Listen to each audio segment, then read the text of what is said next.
Moraima y Fernand, no tienes que cambiar tu radio en la mañana. Es seguro y conveniente para ti y tus hijos. En ruta, de 5 a 10 por Nueva Vida. Y ahora, señoras y señores, contentos de recibir en nuestros estudios a nuestra amiga, la pastora Marlina Arroyo, para el segmento El Reto de los Teólogos, que se ha convertido en uno de los favoritos de la gente, sin duda alguna, porque se responden 3 preguntas que suelen ser preguntas de cierta profundidad teológica, y nuestra amiga pastora pues siempre contesta tremendamente. Buenos días, Fernand, Moraima, Sabriel, Juan Carlos, y buenos días a toda la gente linda que siempre está en sintonía con nosotros aquí en El Reto de los Teólogos. Qué bueno. Estamos lindos. Digo, yo estoy ready. Estamos ready. ¿Quién empieza? Contigo comienzo, con Fernand. Con Fernand voy a comenzar. De hecho, la pregunta más difícil del reto de los teólogos es la de él. Es la de Fernand. Sí. Aquí va. Muy bien. Señoras y señores, yo me topé en las redes sociales con este joven. Es un joven que argumenta algo con relación a... La pregunta que él plantea es, ¿realmente la Biblia dice que los homosexuales no heredarán el reino de los cielos? Y él descubre, según él, que no es así, que hay una equivocación en la interpretación del asunto. Escúchenlo. ¿Es cierto o no que los homosexuales no heredarán el reino de los cielos? En el 1934, Martín Lutero publicó la Biblia en alemán, traducida directamente de los textos arameo y griego. Y en este caso vamos a estar viendo uno de los textos mal traducidos de la Biblia. En 1 Corintios 6:9 dice que ¿no sabéis que los injustos no heredarán el reino de Dios? No erréis, ni los fornicarios, ni los idólatras, ni los adúlteros, ni los afeminados, ni los que se echan con varones, que en otras traducciones dice homosexuales. Ahora bien, vayamos a la Biblia traducida directamente del griego de Martín Lutero al alemán. Ese es el texto en alemán. Copiémoslo y llevémoslo a Google Translate. Una traducción sencilla al español dice que ni los abusadores de chicos o abusadores de niños. No está hablando de homosexuales ni hombres que se acuestan con hombres. Ahí está, eso es lo que establece este joven en las redes sociales, con millones de personas viendo, ¿verdad? Su postulado, su estudio profundo. Padre Santo, y tenemos que responder. Tenemos que responder con mucho amor. Vamos a corregir a este jovencito, pero tenemos que responder. Lo primero que voy a aceptar es que ciertamente, claro que sí, en algunas traducciones de la palabra del Señor se han cometido serios errores. Y voy a decir, por ejemplo, uno de ellos. Cuando la traducción al español dice, nos hiciste un poco menos que los ángeles. Muy bien, el rollo original dice, nos hiciste un poco menos que Elohim, pero esto podemos probarlo y evidenciarlo a través de muchísimas otras porciones escriturales. Pero no es así cuando se trata de el homosexualismo. También quiero corregir algo más, quiero corregir el año. Comencemos. Las traducciones de la Biblia han sido numerosas, a 450 lenguas, de forma completa y absoluta, y a más de 2000 de forma parcial, lo que convierte a la Biblia en el libro número 1, en el libro más importante de la historia. Ahora bien, algunas de ellas, de hecho, han sido trascendentales para el desarrollo aún de las lenguas y las culturas en el momento en que se dieron. En cuanto a Martín Lutero, el joven menciona el año 1934. No. Ya Martín Lutero estaba en la presencia del Señor en el año 1934 y esto es una triste equivocación, una segunda equivocación. Ahora, la traducción de la Biblia que Lutero trabajó la inició durante su estancia en el castillo de Wartburg en el año 1521 y no porque Martín Lutero hablara estos idiomas. No me gusta comparar personajes, pero el apóstol Pablo en esto supera muchísimo a Martín Lutero. El apóstol Pablo sí hablaba el griego, sí hablaba el arameo, sí hablaba el hebreo, porque desde los 5 años de edad él comenzó a estudiar todos estos idiomas, y si a esto le añadimos el bautismo del Espíritu Santo en él y el poder sobrenatural, cuando el mismo apóstol Pablo decía, yo hablo más lenguas que todos ustedes, pero este no es el caso de Martín Lutero, sino que la Biblia en ese tiempo, en los 1500, estaba escrita en latín medieval y Lutero utilizando diccionarios. Imagínese el gran corazón, pero semejante trabajo y la gran posibilidad de cometer errores, porque él no hablaba esos idiomas, sino que utilizando diccionarios, entonces tradujo al griego para posteriormente traducirlo al idioma alemán. Y él utilizó, según la historia, diccionarios de griego, latín, hebreo y alemán para poder hacer semejante trabajo. Ahora, el joven menciona la primera carta a los Corintios, capítulo 6, versículo 9, y él dice que en alemán significa hombres abusadores de chicos. Pues no solamente son homosexuales, es mucho más que esto. Homosexuales, pedófilos, violadores. ¿Qué insinuó entonces el joven? Que si el homosexualismo es libre y voluntariamente, no violación, deja de ser pecado. No, vamos a la palabra del Señor. ¿Qué dice la Biblia? Mire, en todas las versiones, ¿qué dice la palabra del Señor sobre el pecado del homosexualismo? Primeramente, que no es solamente uno. Son muchos los pasajes de la Biblia que hacen referencia directa a la homosexualidad u homosexualismo. Y la Biblia dice cosas muy importantes y claras y vamos a ella. Los primeros 2 pasajes que mencionan directamente este pecado aparecen en el Antiguo Testamento. Los otros 3 pasajes que hablan directamente de este pecado se encuentran en el Nuevo Testamento y voy a tocarte rapidito en esta mañana 5 de ellos. Voy a comenzar con Génesis 19. La gran historia, búsquela de asignación, por favor, de Sodoma y de Gomorra. A Sodoma se le ha asociado tanto con la conducta homosexual como con el juicio de Dios en contra de este pecado, tanto así que su nombre Sodoma se ha vuelto hasta sinónimo con ello. Pero la Biblia describe cómo los hombres de la ciudad trataron de tener sexo forzado con 2 visitas angelicales. Mire qué impresionante el pecado de Sodoma, que habían venido en forma de hombres masculino a la ciudad. O sea que cuando esta gente pecadora los ve, no vio ángeles, vio 2 hombres. Eran seres angelicales, pero eran hombres masculinos. Y en las últimas partes del Antiguo Testamento se le acusa a Sodoma de una gran gama de pecados. Mira, se acusa a Sodoma de opresión, de adulterio, de mentira, de ayudar a los criminales, de la arrogancia, de la autocomplacencia, de la indiferencia a los pobres.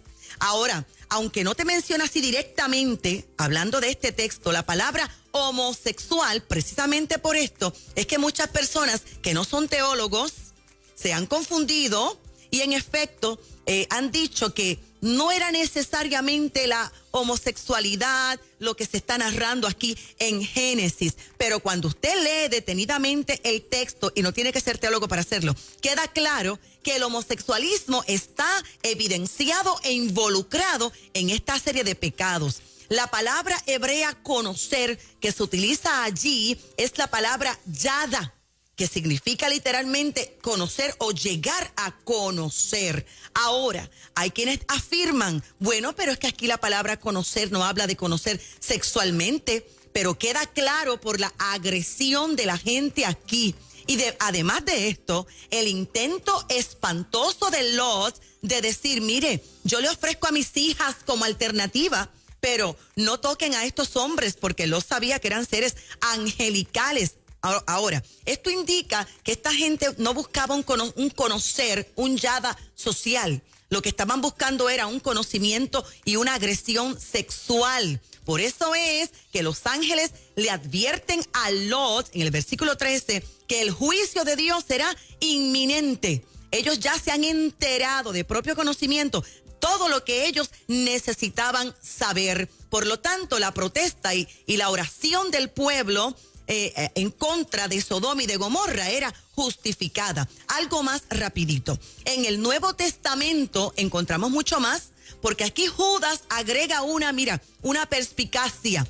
Cuando dice que así también Sodoma y Gomorra y las ciudades vecinas son puestas como modelo, como escarmiento, al sufrir el castigo de un fuego eterno por haber practicado como aquellos inmoralidad sexual y, subraye, vicios contra la naturaleza. Lo que pasó en Sodoma claramente es una historia que tiene una moraleja. Y esto es lo que Judas hace claro. Que esta inmoralidad, que esta falta de piedad, que esta falta de obedecer los principios del Señor que involucraba la inmoralidad sexual, y el homosexualismo es una inmoralidad sexual, es castigado como con otros pecados. Muy bien, Judas también resalta la perversidad de los deseos sexuales, porque dice la Biblia, practicaron vicios contra naturaleza. Y algunos han sugerido, porque esto es importante decirlo, Fernando, me estoy tomando un tiempito aquí, pero voy rapidito.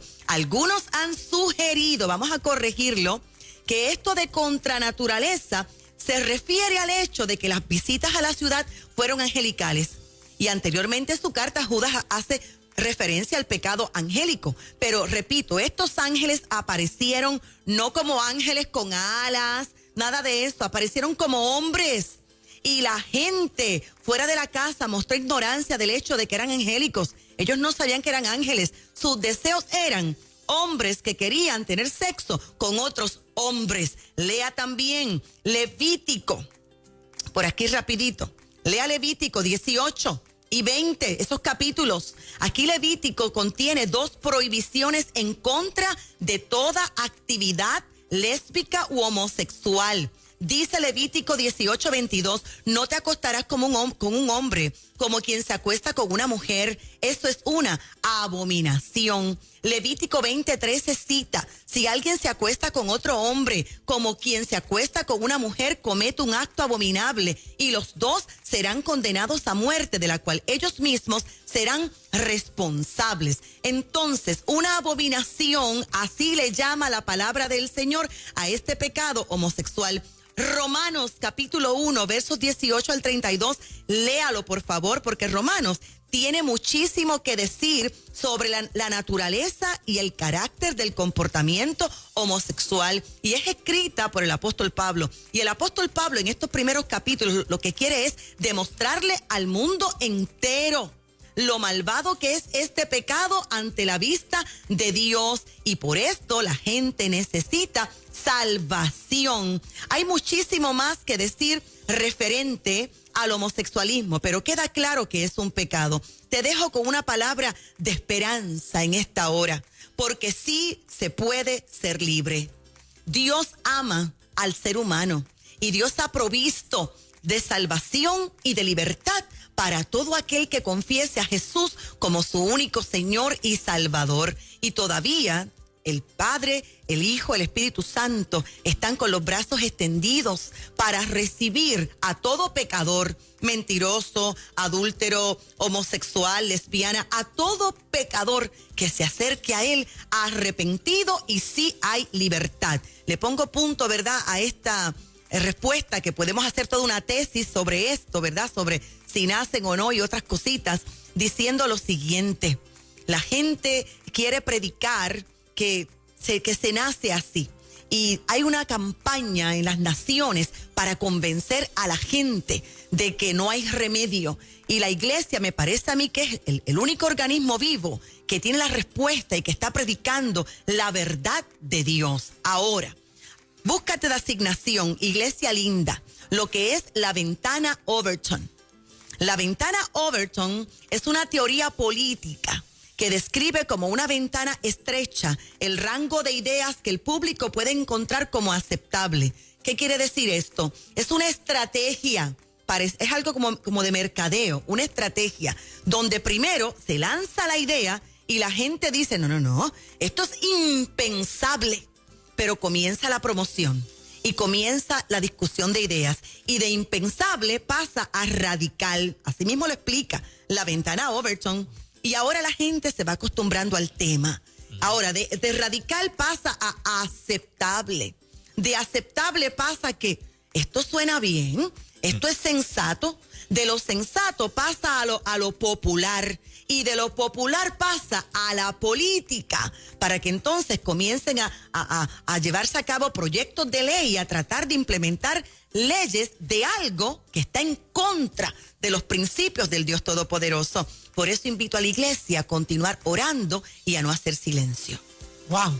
El reto de los teólogos. Extraordinaria contestación a una pregunta. La ventana Overton, complicada. tenemos que estudiar eso. La ventana Overton. Overton, así se escribe.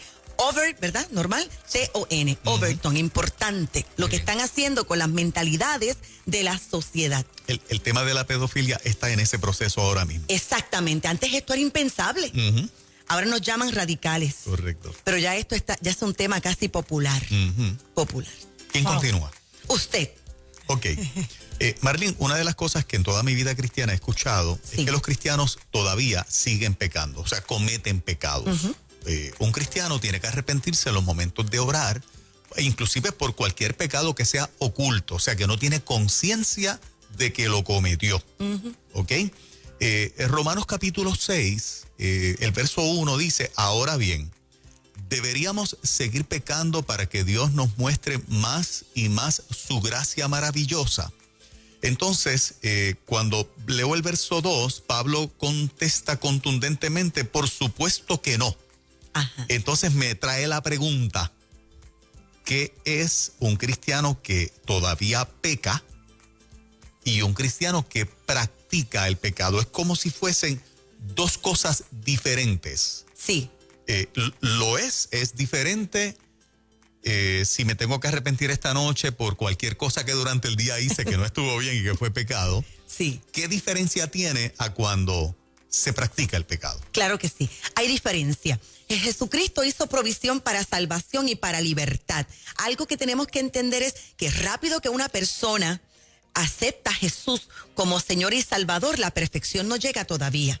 Somos imperfectos, estamos en crecimiento. Ahora, una persona que aceptó a Jesús, porque estamos hablando de creyentes, aceptó a Jesús y que persevera en el pecado, el mismo Pablo dijo, con el tal ni te sientes a comer con él. Aquí el apóstol Pablo está introduciendo una idea, y esto es importante, Dios mío, que muchas malas interpretaciones y falsas doctrinas han salido de esto. Mira, ha introducido una idea, que es que donde el pecado abunda, sobreabunda la gracia. Ahora, él mismo se pregunta allí mismo que si alguno es capaz de tomar esta verdad para implicar que no importa que un cristiano viva una vida de pecado, debido a que Dios siempre va a vencer al gran pecado con una gracia mayor, y que si esto va a significar, pues ahora yo peco libremente, porque mientras más yo peque, más gracia el Señor va a traer sobre mí. Y el mismo apóstol Pablo dice definitivamente que no, ¿verdad? Y hay gente que piensa que después de todo, si Dios ama a los pecadores, entonces, si Dios me ama y yo soy hijo, siempre hijo, o hija, siempre hija, entonces, ¿por qué me tengo que preocupar por el pecado? Si Dios le da gracia a los pecadores, entonces, ¿por qué no llegas a esta conclusión? Voy a pecar más y mucho más y mucho más para que haya más gracia y más gracia y más gracia sobre mí. Y esto ha llegado hasta el extremo de que algunas personas se creen que su trabajo es pecar y el trabajo de Dios es perdonar. Así que ellos van a hacer su trabajo para que Dios haga su trabajo. Y no, y de hecho hay doctrinas cristianas que son así, que han llegado a decir que el cuerpo peca, pero no, el espíritu no y el alma no peca, como si no fuéramos seres integrales. Pero esto tiene historia. En la primera parte del siglo, el monje ruso Rasputín, busque la historia del monje Rasputín, por favor. Él enseñó y vivió la idea de salvación por medio de experiencias repetidas, una y otra vez, de pecado y arrepentimiento. Y voy a pecar y me arrepiento. Esto, no era arrepentimiento realmente, era remordimiento. Porque él creía que debido a que aquellos que pecaban más requerían más perdón, entonces un pecador que continúa pecando, mire, libremente y con derroche, disfruta más de la gracia de Dios, amén, que un pecador ordinario. Y por esto, cuando usted busca la historia del monje Rasputín, usted va a encontrar que él vivía en un pecado constante y notorio y enseñaba que esa era la manera de demostrar la salvación. Y esto es un ejemplo extremo de la idea detrás de la pregunta del apóstol Pablo, que dice, ¿perseveraremos en el pecado para que la gracia abunde? Definitivamente que no. Porque no podemos estar abusando de la gracia. Si la salvación y la aprobación de Dios son dadas en el fundamento de la fe, en lugar de las obras, no será solamente que digamos yo creo y después voy a vivir de la manera en que yo quiero. No. La palabra del Señor dice que esto es sumamente peligroso. Romanos 6:2 nos explica que una vida de pecado es inaceptable porque nuestra muerte al pecado cambia nuestra relación con el pecado. Y nosotros simplemente tenemos que fijarnos en lo que dice Pablo. En ninguna manera, porque lo que hemos muerto al pecado, no podemos seguir viviendo al pecado. Y esto es una gran contradicción. Por lo tanto, termino diciendo lo siguiente.